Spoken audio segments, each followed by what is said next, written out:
Good morning. Welcome to the Community Voice. I'm Steve Gradick, your host. It's been my pleasure over the last several years to have as my guest for an Independence Day program, Carrollton coach and teacher Nick White, who's in the studio today. This year on the July program, I was struck particularly how a couple of famous sentences in the Declaration sum it up so much. Quote, they read, "We hold these truths to be self-evident, that all men are created equal, that they are endowed by their Creator with certain unalienable rights, that among these are life, liberty, and the pursuit of happiness, that to secure these rights, governments are instituted among men, deriving their just powers from the consent of the governed," unquote. Today is Constitution Day in America. We are pleased to have in studio, along with Coach White, Mike Harvey, Carrollton High School Social Studies Chair and AP Government Teacher. Mike and Nick are very much welcome. Good morning. Thank you, sir. Thank you. Mike, if you would, take us from the Declaration to the passage of the Constitution, including the influence of the early state constitutions and the need to revise the Articles of Confederation. Well, thank you. Absolutely. The once the colonies achieved their independence, and they were essentially this new nation, there was a little bit of almost a reaction. We talk about it in our class about the Goldilocks situation, and the fact that after the Revolution there was the tendency to go toward creating this confederation because of the concern of centralizing a government under essentially a tyrannical kind of power. And so there was sort of an overreaction to, on purpose, make this new central government weak on purpose. Mm-hmm. And so the states, when they came together, creating the Articles of Confederation, essentially created a government with that in mind. Yeah, and for those of you listening at home like me that need the breakdown there, part of that is if you've dated a certain type of girl that looks a certain way and she broke your heart real bad, you're going to date somebody that looks a little different after that. Absolutely, absolutely. And so that's essentially what they did. I would have said it a little differently, but I agree. So go ahead. Yeah, that's essentially what they did. They dated a different girl. That's right. In this sense, and what they did was, they created this government, and the government was not able to function as efficiently as they had hoped.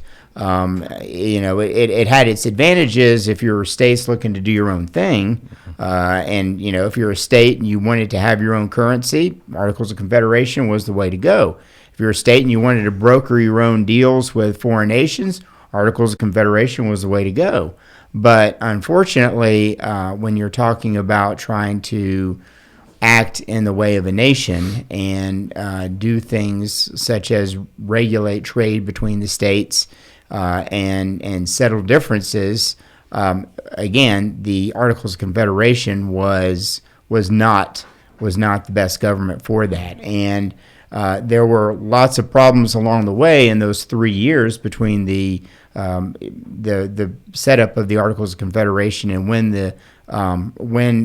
basically the key individuals in states realized that we needed to have a different form of government with the convention, with the Constitutional Convention. Part of the problem, too, was maintaining and funding an army, was it not? Absolutely. Yes, absolutely. Because the government could ask the states for money, but could not demand that money, and thus could not create enough of a sufficient force to be able to enforce the laws. And so you have all these little rebellions creeping up. Of course, the most notable being Shays' Rebellion in Massachusetts, and that was pretty much the straw that broke the camel's back. Yeah, So in a sense, this was really the first time we see the idea of a federal tax, correct? Yes. I would definitely say that this is when we start to see this notion that there's going to have to be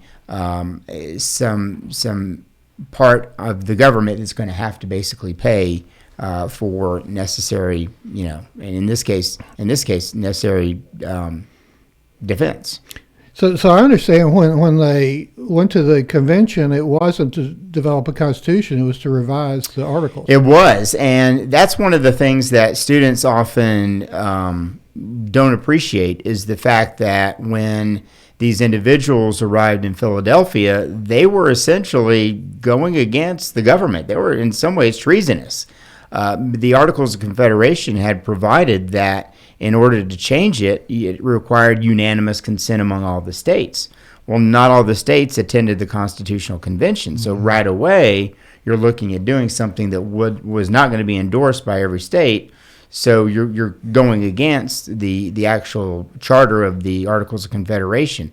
But the delegates realized just how dire things were, and they had to take these steps, even with the idea that what they were doing was going against the Articles of Confederation. It was absolutely necessary in order to create this new government and fix these issues that you weren't going to be able to just tweak the Articles of Confederation to improve it. They realized we need to start fresh. We need to start brand new and create something better. Address that, because there they are, and they've got this dilemma. Yeah, I mean, it's a real dilemma, and we think about these learned, brilliant men, but it was contentious. I mean, it was a tough time together, wasn't it? It was. That summer in Philadelphia, it was hot. It was, tensions were high. They were meeting in secret because, again, what they were doing, was going against what the articles said. So they couldn't publicize what they were doing. So they would meet in these rooms, windows kind of, closed so nobody could kind of eavesdrop. No air conditioning. No air conditioning.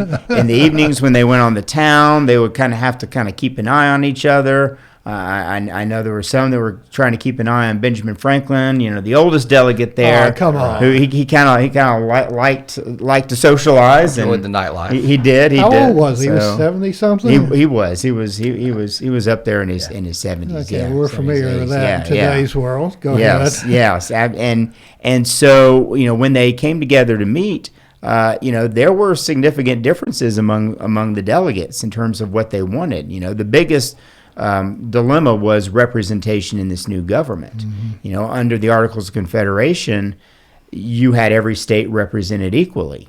Well, in this new government, large states in particular, like Virginia, New York, they felt they were at a disadvantage. With all the people that they had living in their state, they felt like they had a claim to more representation.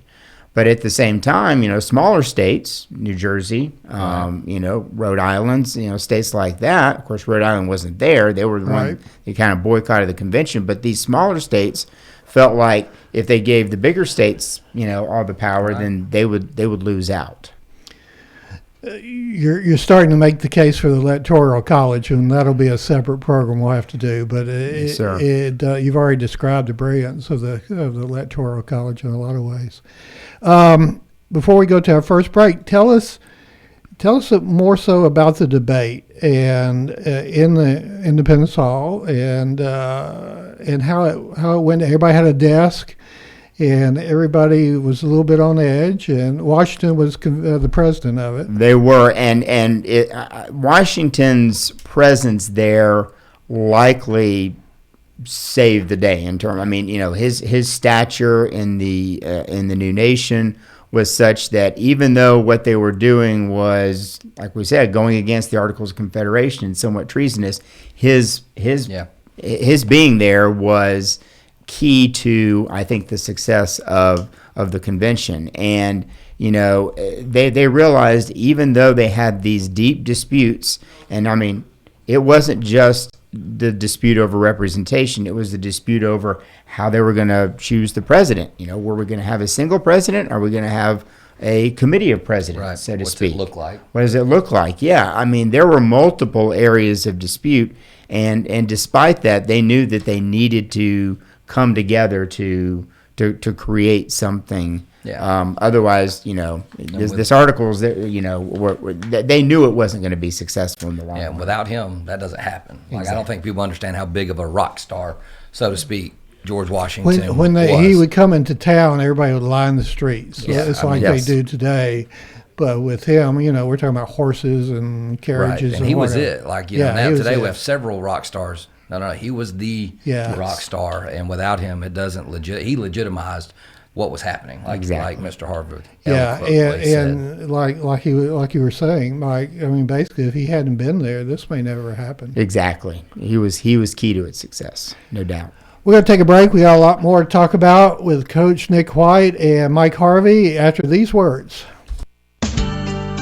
Health is a journey. It's making better choices, even when it's not easy. It's taking care of yourself and the people you love. At Tanner Health System, we're there for you with every step, with primary care, heart care, cancer care, women's care, orthopedics, surgical services, and so much more. We're dedicated to helping you live and feel your best. So let's get on that journey to health. You've got places to be for many years to come. Find us at tanner.org. The customized academic scholar journey at Oak Mountain Academy is individually designed to provide students with a personalized, clearly defined academic track that earns the student a series of distinctions upon graduation. This journey enables academically driven students to pursue a focused, rigorous course of study personalized to their wants and desires. I'm Patrick Uran, head of school, inviting you to journey with us on the mountain. For more information, visit us at oakmountain.us. Discover your journey at OMA. Prepare, explore, and achieve.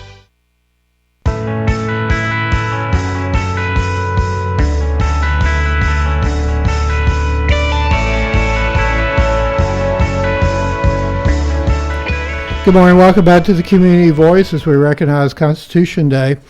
When we speak of the unalienable rights from God in the Declaration, and we acknowledge the makeup of so many of the colonists who fled religious persecution under the monarchs, we see the thought process of restraining the impulses of man through the separation of powers.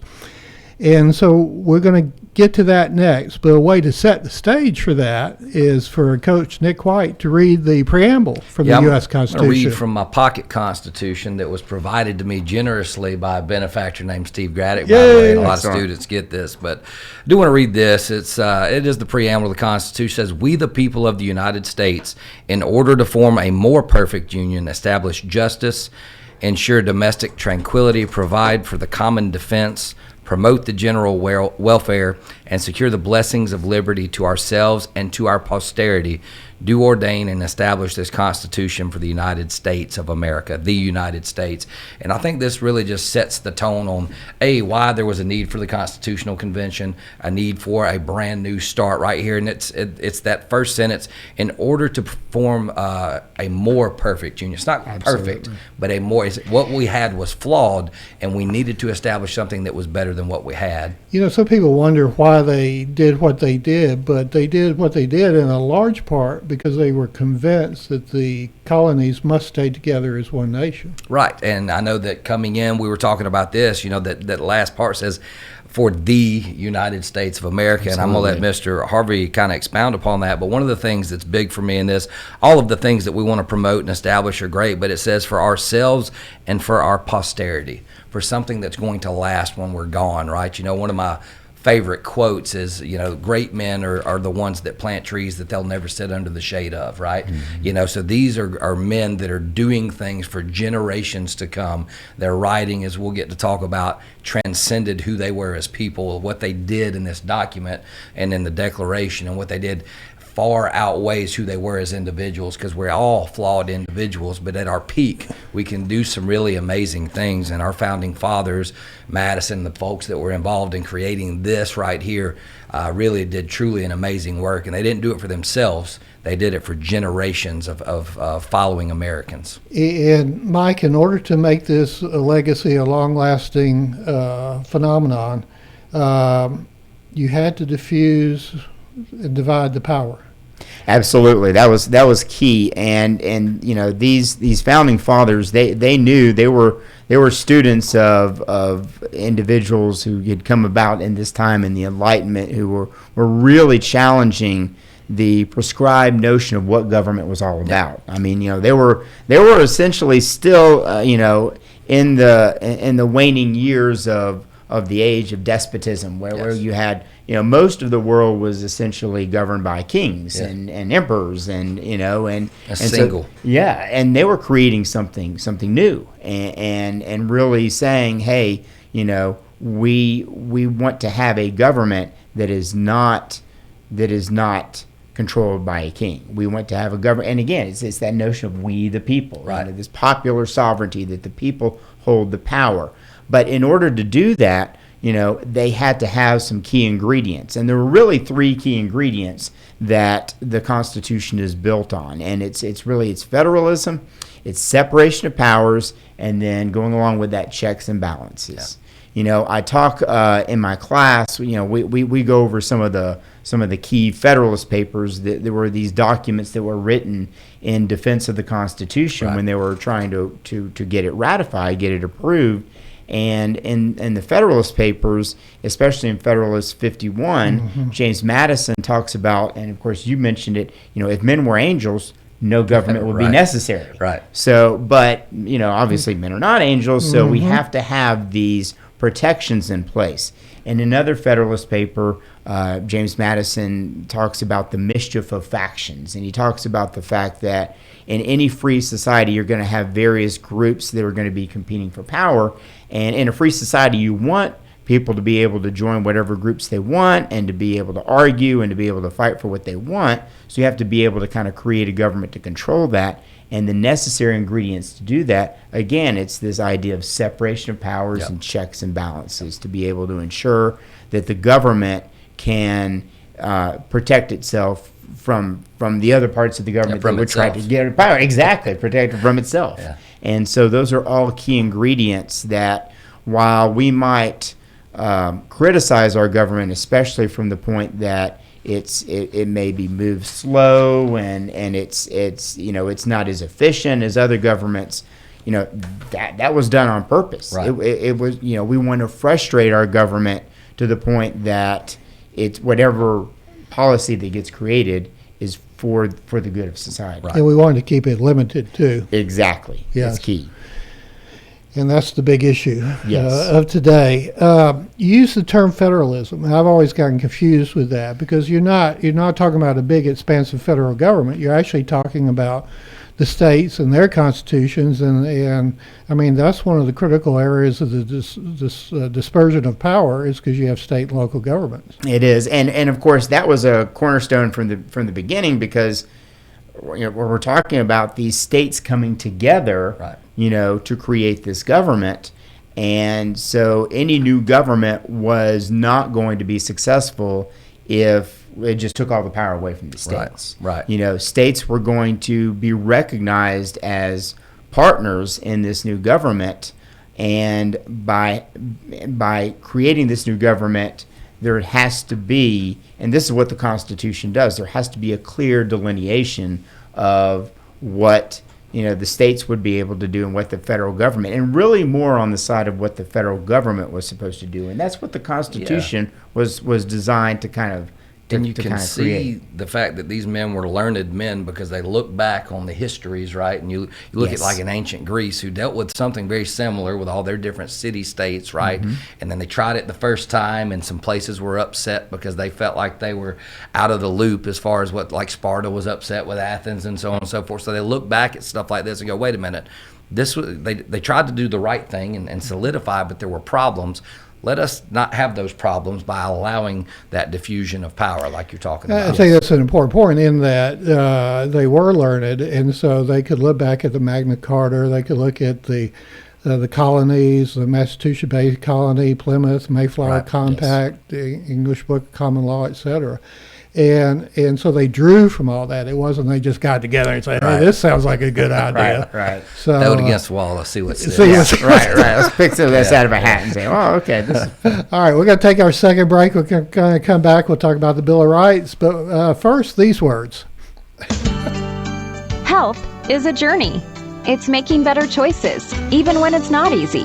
It's taking care of yourself and the people you love. At Tanner Health System, we're there for you with every step, with primary care, heart care, cancer care, women's care, orthopedics, surgical services, and so much more. We're dedicated to helping you live and feel your best. So let's get on that journey to health. you've got places to be for many years to come. Find us at tanner.org. The World Language Scholar Journey at Oak Mountain Academy is designed to provide students with a clearly defined, curriculum-based track to acquire essential knowledge and skills for success in biliteracy fields of study. The successful completion of this journey provides colleges with a method to recognize a rigorous foreign language immersion experience for all students at Oak Mountain Academy. I'm Patrick Uran, head of school, inviting you to journey with us on the mountain. For more information, visit us at oakmountain.us. Discover your journey at OMA. Prepare, explore, and achieve.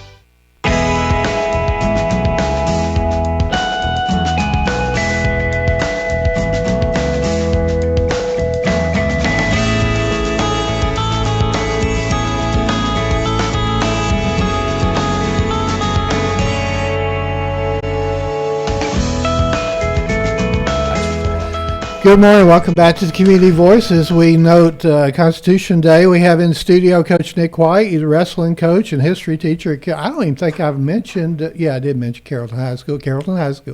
And Go Trojans. Go Yes, Trojans. sir. The Trojans. And Trojan Nation. And Mike Harvey is the Carrollton High School Social Studies Chair and AP Government teacher. So we welcome both of them. Let's a lot of times when people talk about the Constitution, they talk primarily about the Bill of Rights, first, 10 amendments, et cetera. Tell us a little bit of the story about how that came about and why that was an issue at the time. So I'll kind of lead in and throw it back to Mr. Harvey here. But there was a lot of people that were worried that we were going to go back to a similar situation, with that first girlfriend that we talked about. That's right. and not have a whole lot of rights and freedoms. And so they had spent these years, a lot of these men fought in the American Revolution and then lived under the Articles of Confederation with what they felt like was a superior freedom.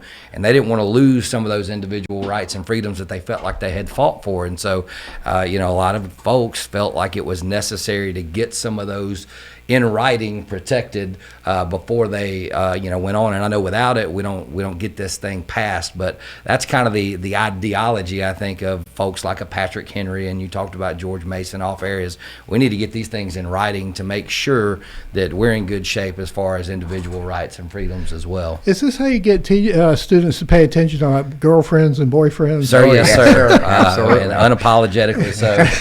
Yes, sir, that is the case. Because if you just read this thing verbatim, this is written in a lot of language we don't use anymore, right? It's English, but it's not current 2024 English, and so we do have to change things up. And I know Mr. Harvey does a good job at that as well, and getting out all the nuts and bolts of this thing. And we helping call them it Old understand English, don't we? right? Mm-hmm. I think it sounds great. Yeah, it again, it's super well written, but without these 10, it doesn't get passed. It doesn't. No.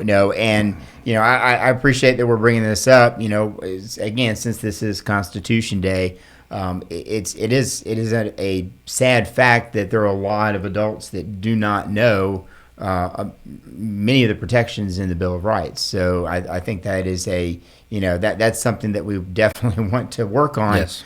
Is to make sure that everybody understands. These what are those to protections protect individual liberty. Yes, absolutely, and essentially it's a shield. It's a shield that you and I have from the government, from abuse on the part of the government. And originally the Bill of Rights was seen as a necessary part, especially for those who were really reluctant to accept this new Constitution that was giving this power, compared to what the Articles had to this new government. And so there needed to be some wall of protection between this new big bad government, so to speak, right. and the individuals in various societies around the states. And so the Bill of Rights, serve that need. I always like to ask, how many freedoms were there in the First Amendment? There are 5. That's right. And That's right. you're absolutely right when you said people need to know these things, whether it's the first, second, third, fourth. Those are just so critical. Absolutely, they are. And when you're talking about all the different amendments and how they're created, and this is something, of course, the Bill of Rights being key, all of those kind of arriving at once.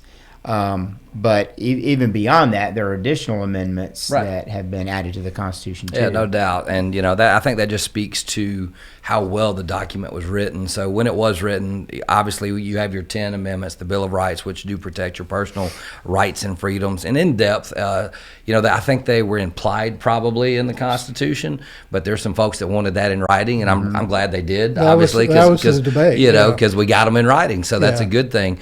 But after that, guys, there's only been 17 changes to this document, right? And 2 of those canceled each other out. Yeah. You could sell alcohol, you can't sell alcohol, and all those good things. But so 15 legitimate changes to a document that was so well written, a couple hundred years ago. And so I'm thankful that we got those individual rights and freedoms in there, because I do feel like that is part of what makes America America, right? That's what makes our government, our Constitution, a little different. Is from the beginning we had the forethought to make sure that in black and white and in writing, we're going to protect the individual rights and freedoms of our people. We're going to protect the state's rights to do and we didn't talk about that a lot, but the separation of powers there, and we're going to protect the government's right to lead us and keep us safe. As again, if you go back to the preamble, to form a more perfect union, to defend everybody, to keep everybody's rights and freedom safe. This was a document that wasn't just about 1791. It was about 2024 as well. Absolutely. And you compare it to other constitutions around the world. I think obviously the British Constitution. Well, the British have a constitution, but it's what we would call a loose constitution. Right. It's documents here, documents there, tradition, rulings, common law, all over the time. Well, our Constitution is, you're looking at a document less than 5,000 words, that are basically put on paper, and yet it's created in such a way that it maintains its flexibility to be able to be, interpreted Right. and stand the test of time. It's amazing. It really is remarkable. Because the principles are long-lasting. The principles behind it, rights come from God rather than man. Absolutely. And the power of the government, it comes from the consent of the people. What do y'all, as we have to wrap it up, but what do y'all tell your students in terms of learning more? And I guess first thing is simply read the Constitution. How do y'all encourage them to learn more and to dig deeper? Well, for me, it's again, it's what you said, and Mr. Harvey alluded to, is you need to know what rights and liberties and powers that you have, right? But you also need to know how to function. I believe in civic duty, right? I believe that we all have that responsibility. And so if we're going to fulfill that duty to our communities, which is what you're doing with this show, right? If we're going to fulfill our duties to our states, our local governments, and just our neighbors, we've got to know what we can and cannot do, and the right way to do things as well. And so I think it just helps you become a better citizen, right? When we talk about citizenship and stuff like that in government. And so if you don't know it, you're not going to be as effectual as you do. And obviously I'm a coach, but if you don't know all of the things that are available to you in football, let's just say, if you don't know all the plays, if you don't know how to line up, where to line up, and how to get things done, you're not going to be as successful as you would if you were well studied. And so that's kind of the way I try to lead it to my guys. Yeah, I know it's not fun to read, right? This is an old language, but like if you do and you understand it, you're going to be more successful, as an individual, but B, your communities will be better served because of you. Absolutely, and I echo what Coach White said. I mean, this is the rule book. This is essentially the rule book by which our government works. And if you really want to understand the government, this is it right here. This is where you start. Our gratitude this morning to Coach Nick White, wrestling coach and history teacher at Carrollton High, and to Mike Harvey, Carrollton High School Social Studies Chair and AP Government Teacher. And to you gentlemen, thank you so much for coming in. I've enjoyed it enormously. And we thank you for listening. Go out and make it a great day. You're in tune to WLBB Carrollton.